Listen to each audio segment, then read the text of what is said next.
Good morning, everyone, and welcome to the Ankerstar Wealth Market Update. I'm your host, Allison Ankerstar, and today we'll be talking about how the rich get richer, the strong jobs number, and why you should have a power of attorney for your 18-year-old.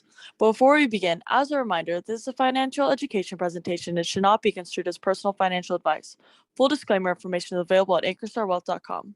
Good morning, Steve. It's common knowledge that the rich get richer. What's your take on this and why? Well, good morning, everyone. Thanks, Allison. You're right. So why and how do the rich get richer? Well, fortunately for you all this morning, I found the best, shortest explanation, of that in this slide right here. Okay. I've talked about, while you read that, I've talked about it as far as the great wealth transfer that occurs during a bear market.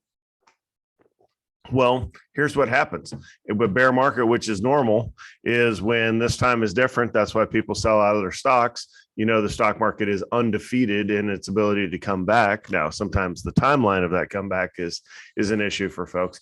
But to those people who know that this too shall pass, and you've heard me say that like several hundred times in the past 6 months, is yeah, I mean, these things happen and this too shall pass. But what happens in a situation is people that get nervous or spooked or, start to get it in their head that this time is different and that the world is ending and it's just awful. And, they take assets that they've spent a lifetime to acquire and build, and then they just sell it. They fire sale them, right? They wait till the prices are at the lowest they've seen in a while, and then they get rid of that thing because it's obviously toxic at that point. And it's not. I mean, I commonly say that Apple literally doesn't care about this. The Apple share or Apple shareholder is unchanged, right? The business is not affected. We will see a recession, maybe, I don't know. If not this one, it'll be the next one. We'll see bear markets. We'll see bull markets. Really, Apple goes about doing its thing. And if you want to be a shareholder in Apple, then you buy shares and you generally hold them. So this is kind of the secret. People don't necessarily understand that, but every time the market goes through some volatility, you have folks taking the assets that they've worked so hard for and giving them to basically the people that acquire assets when they're on sale, and that's generally the rich that do that. Next, this morning's jobs number was way better than expected. What does that mean for the U.S. economy? Well, it's kind of weird, right? So this week has been just a straight up market. Three of the last 4 days higher, or 4 or 4 if you look at the NASDAQ. And so what does that mean? Well, I wouldn't say it would mean a whole lot, right? Because we've fallen so far, so fast for so long, i.e. 6 months, and that it really just kind of, needed to bounce. So I'm not sure the bounce is necessarily tied to anything in particular, but I will say that, as the market bounces and you get a good number like this one, you have to think that the bottom is either in or getting close to being in. I like to use the term bathtub. Some people don't like that. We just don't know exactly where we are in relation to the bottom, but we know we're in that area, right?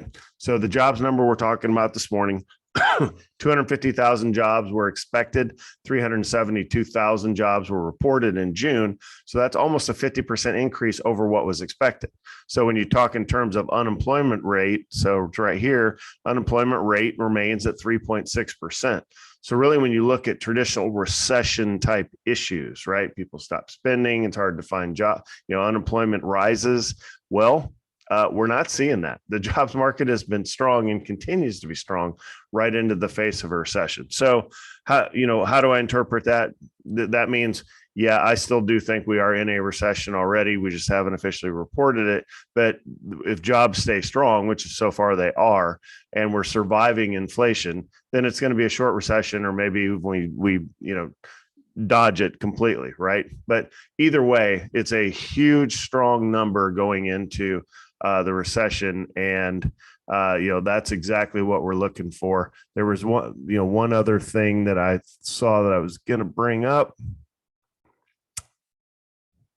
and this comment I thought was funny is the 372,000 gain in non-farm payrolls in June appears to make a mockery of the claims the economy is heading into, let alone already in a recession. So I'm in that camp. I do think that we're heading into a small recession. So he's mocking me.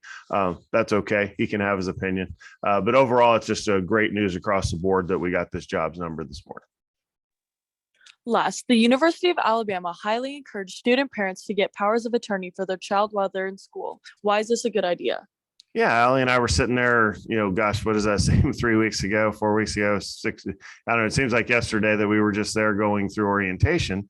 And, if you haven't gone through this process, I was a little bit surprised how immediately you show up and they immediately like parents over here, kids over here, right? So it was really a kind of an adulting experience for the kids. And in other words, that they were immediately separated from their adults or excuse me, from their parents, and we're off with the other students, which was kind of cool. But when they broke us up, they had certainly targeted information, and one of them was very important, was a little bit of legal here. So a little, I throw this out there as a financial planner / we do take a look at estate documents. I'm not a lawyer, nor do we have a lawyer on staff. We have referrals if you're interested. But certainly these are part of a comprehensive financial plan to make sure you have legal documents in place. One of those is a power of attorney. I manage money for people through a limited power of attorney.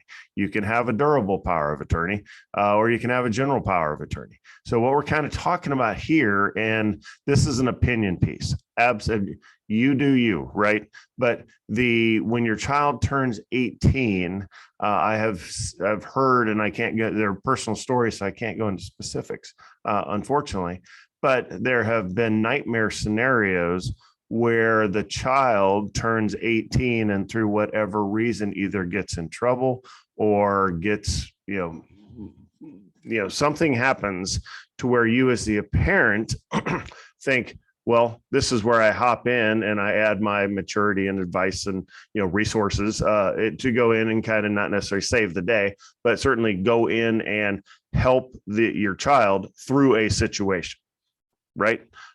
You can't do that in certain things. There's certain, with the law, there's issues with healthcare, there's issues. School, Alabama point blank said, if you call on behalf of your child and they don't have this, they call it a FERPA. I don't know what that stands for, but if you don't have this in place, we are not talking to you about anything related to your child. They're an adult, so therefore, if they wanted you to talk about it, they would have authorized you to talk about it. So consider is all I will say. It's a particularly good idea. Obviously, our host is approaching that age here quickly, so we'll have that discussion.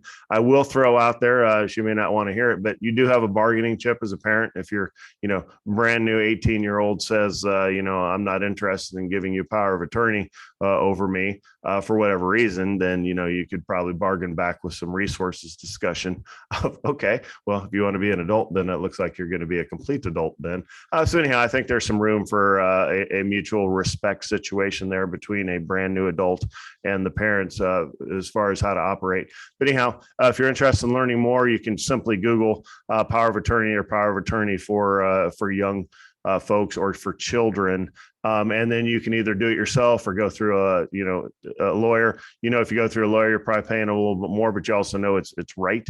And you might also discover other things that are a good idea to have in place. So it's kind of all up to you. How do you approach it? I just wanted to touch the topic there, and please consider putting one of these in place. Thank you, everyone, for your questions. Please submit your questions as a comment through social media or directly to our email at vipservices@ankerstarwealth.com. And don't forget to like and subscribe to get daily updates. That's all we have for today's show. I'm Allison Ankerstar, and we'll see you back here Monday.